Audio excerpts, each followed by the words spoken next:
The storm outside Colony Epsilon was merciless. Shards of frozen methane cut through the night like broken glass, and most doors stayed bolted tight. But then, 3 hesitant knocks. Ethan Hale froze. Nobody wandered these streets after dark, not unless they were desperate or doomed. When he finally unlatched the door, what he saw didn't belong to this world. A silver-skinned alien girl stood there shivering, eyes wide with fear, whispering a single word through cracked lips. Please. And in that split second, one human decision would change 2 lives, and maybe an entire colony, forever. If that opening gave you chills, you're in for something special. This isn't just another space story. It's about compassion, survival, and a spark of hope in the coldest corners of the galaxy.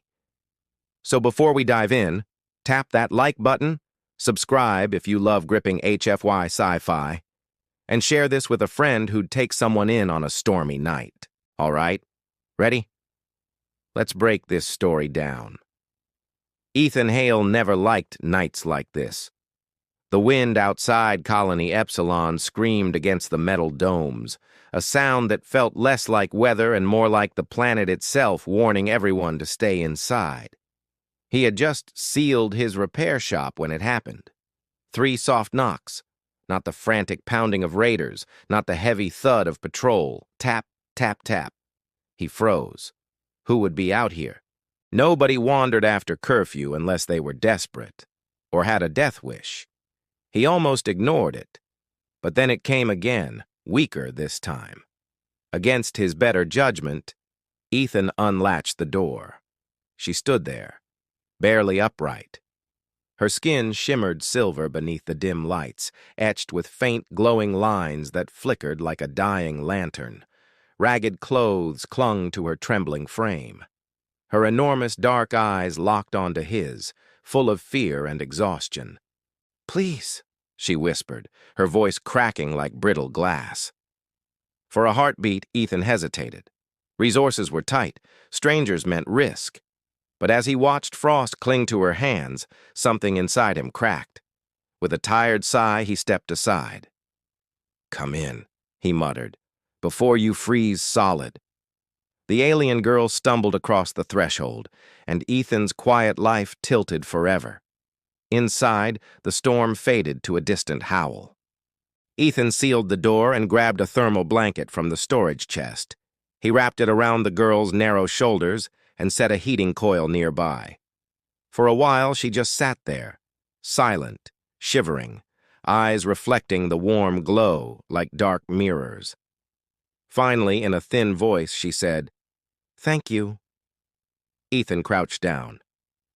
"Name?" "Lyra," she whispered. She looked so young. 15, maybe. It was hard to tell with her species, but the fear in her eyes was unmistakable. "Where are your people?" he asked gently. Her gaze dropped. "Gone. Traders left me, no work, no food. I had nowhere else." Ethan exhaled slowly. He'd seen this before. Colonies like Epsilon weren't kind to outsiders, especially alien kids. Most folks turned away. Survival came first, compassion came last. But Lyra didn't just hide in a corner. Over the next few days, she moved quietly through the workshop, cleaning tools, organizing supplies, even tinkering with drones. She learned fast, watching Ethan's every move. "You don't have to do that," he told her once. She shrugged. "If I'm useful, maybe you won't send me away."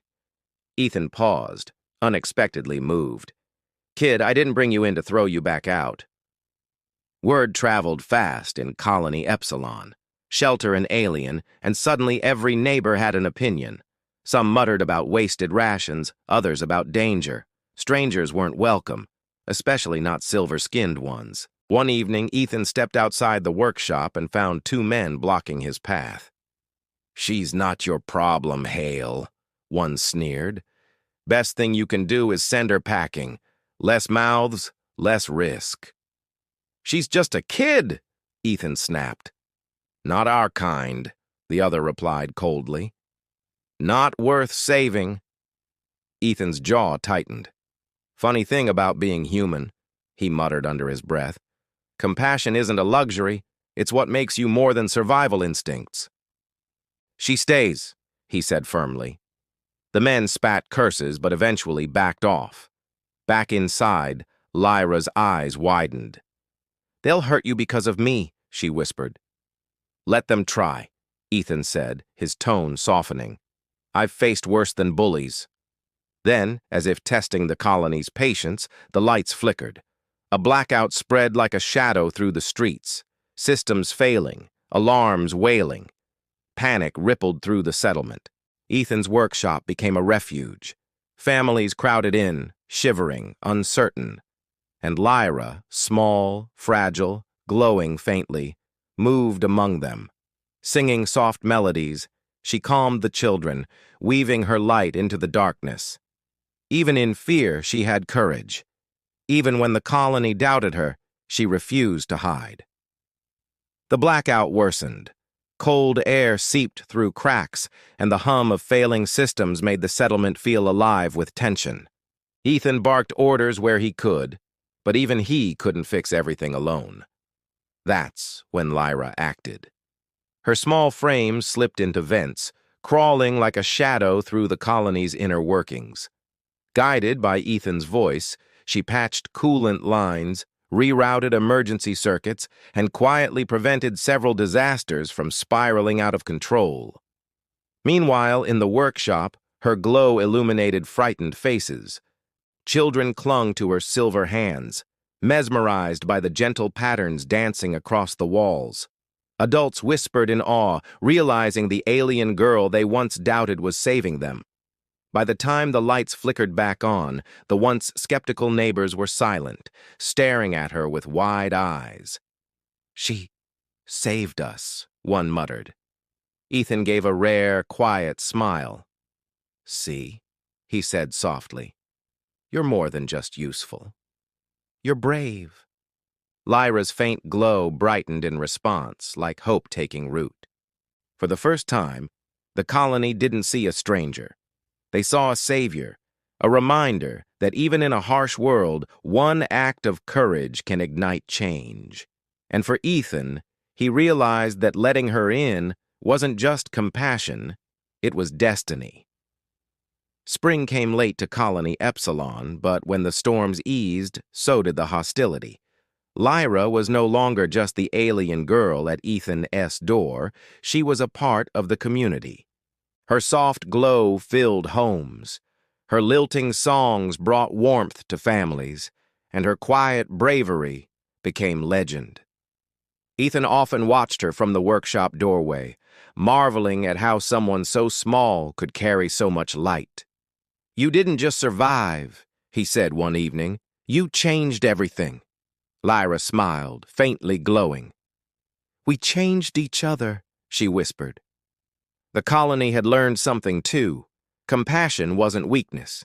It was strength. In a universe vast and cold, humanity's spark, their choice to care, even for strangers, could shine brighter than any storm. And Ethan knew deep down that letting Lyra in wasn't chance. It was destiny. Sometimes the universe sends someone to test your courage, and other times to remind you why being human is extraordinary.